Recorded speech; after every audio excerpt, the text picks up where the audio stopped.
This is Hovey Smith, the Backyard Sportsman. And on the workbench today is my Craftsman Lawnmower hood, which I am reconstructing. And this hood was bashed in because I collided with it with my golf cart. Well, we're putting it back together. Now, I am by nature a guy without unlimited patience. I do not like to do very meticulous work, although I can if I force myself. In this case, I'm using more of my military engineer training, which is you get the job done, you use what you have at hand, and you get it out of here, or get it built. We have used a variety of materials in this reconstruction. Well, repair would be a better term, including J.B. Well epoxy cement, 2 varieties. We're using aluminum straps to hold it together, small steel nuts and bolts, hunks of American chestnut, yeah, from live trees, really, and pecan to fill space, and considerable time in letting these components set up well. Now, in all of this, the time to set the epoxy is probably the most critical thing that most people in a rush to get through would try to overlook. Setting epoxy and setting concrete.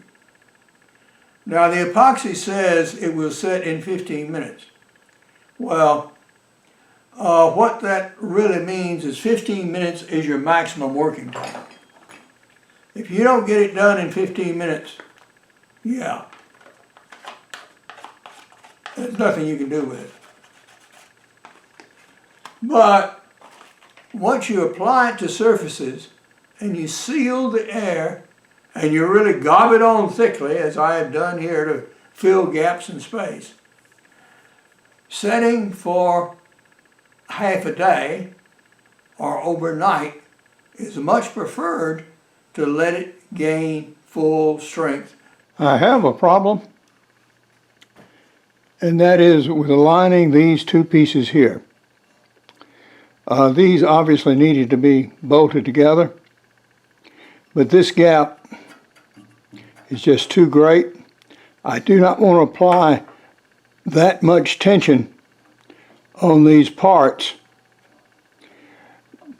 So what we're going to do is cut a bridge block to connect these 2, and then we'll be able to tie up the rest of the assembly. This slab of chestnut is about the right thickness, and I'm going to dress up this half of it a little bit here on my belt sander so we can get a good fit.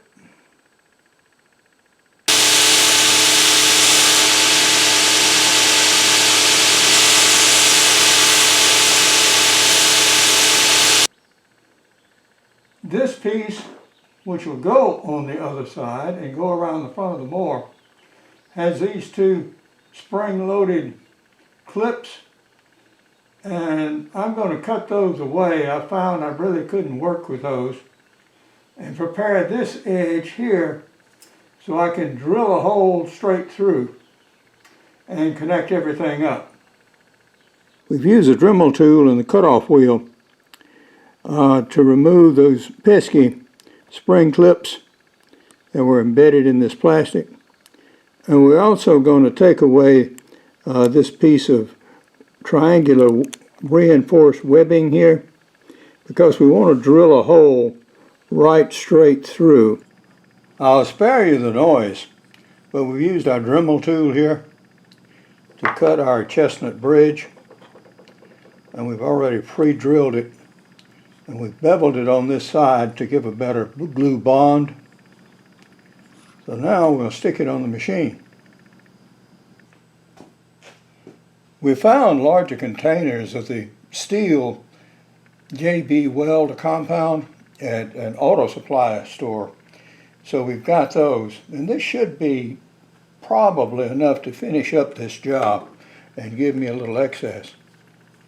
So we're going to go ahead and mix this up and apply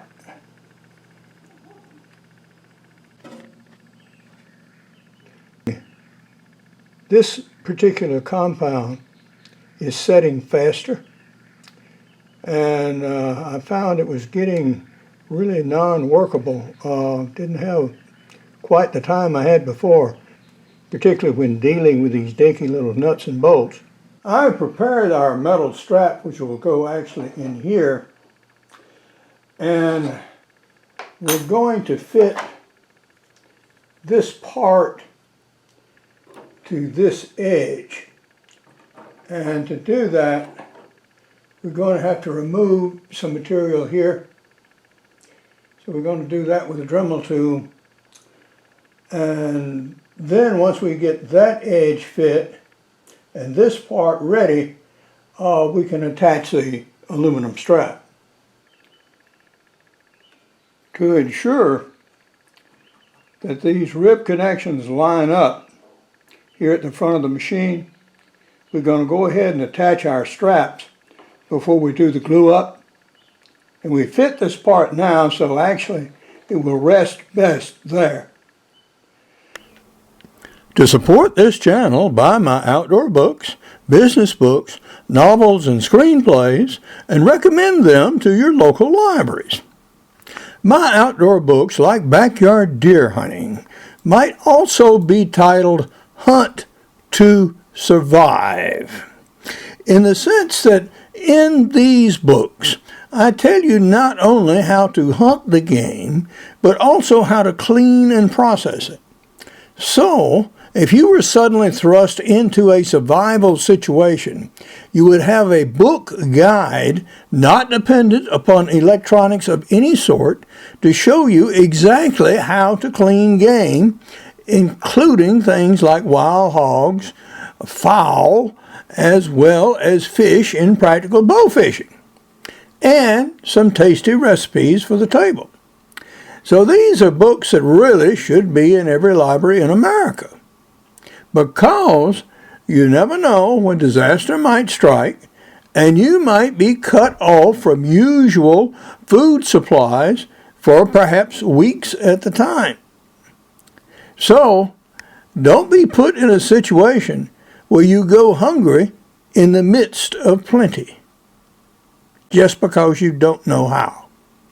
We're taking the Dremel tool and getting as close a fit as we can to these parts.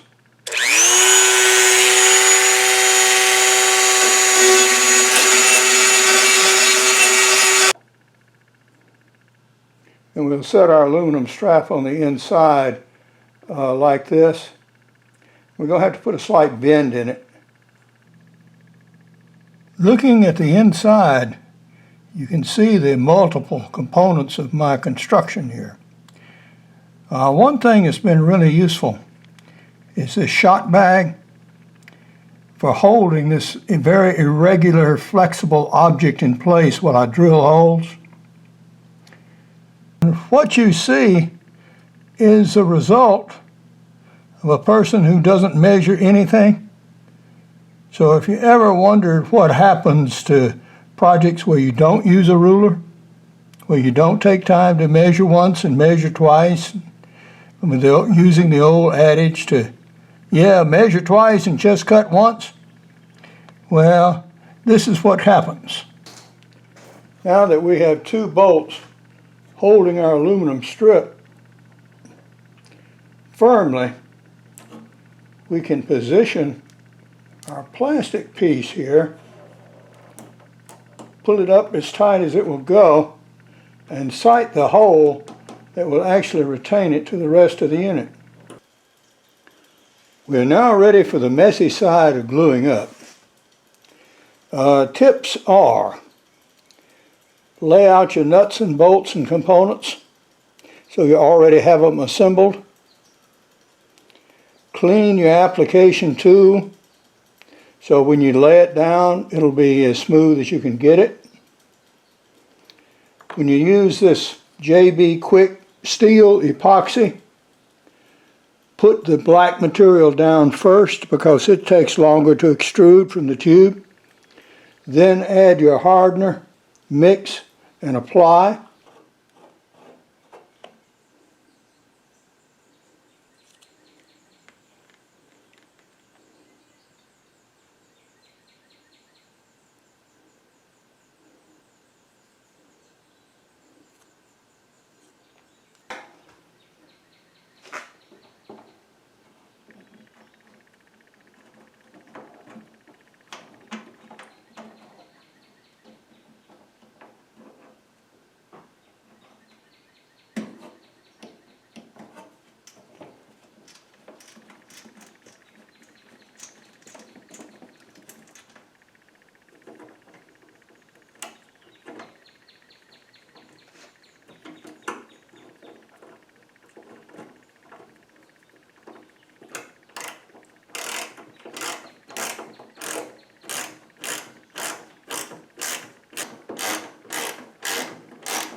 Our repair is not going especially well. For one thing, we have these obvious gaps here. One you can't see as well there. And a lack of filler here. Although the assembly we have going here is reasonably strong.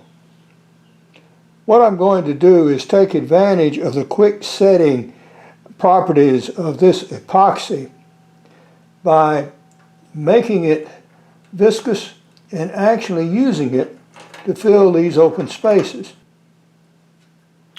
We successfully got those open gaps closed, even one that was, well, almost 3/8 inch wide. And how we did it was to take a piece of our cardboard here, our Coke carton, and actually stick it on the underside. Now this doesn't have any great strength, but it's certainly strong enough to support the epoxy while the epoxy sets. And that's all you needed it to do. Whether it remains on the inside or not is really not very significant. To complete our Frankenstein reconstruction here, this is the largest piece remaining. And a little piece right on top, I've just put a small amount of epoxy on it and set it in place. I'm going to let that epoxy set before I apply more, and that little triangular shaped piece that's missing. We're going to dress this surface right here and make it more nearly flat so that we can get a better fit and ultimately join it to the rest of the construction at the top. We have a problem with this triangular missing piece here. There are two ways to go about it. One, I can take a block of wood, cut it so we can bolt through this fastening here and shape it so it will fit more nearly flush to the outside, and then nut and bolt it to the frame here and here. That's a possibility. Another possibility is to actually cast in place with plastic. I have excess plastic. Never done that before. And the idea would be to put a backing of aluminum foil back here where my hand is now, build a fence around it with foil and sand, and actually pour the molten plastic into it.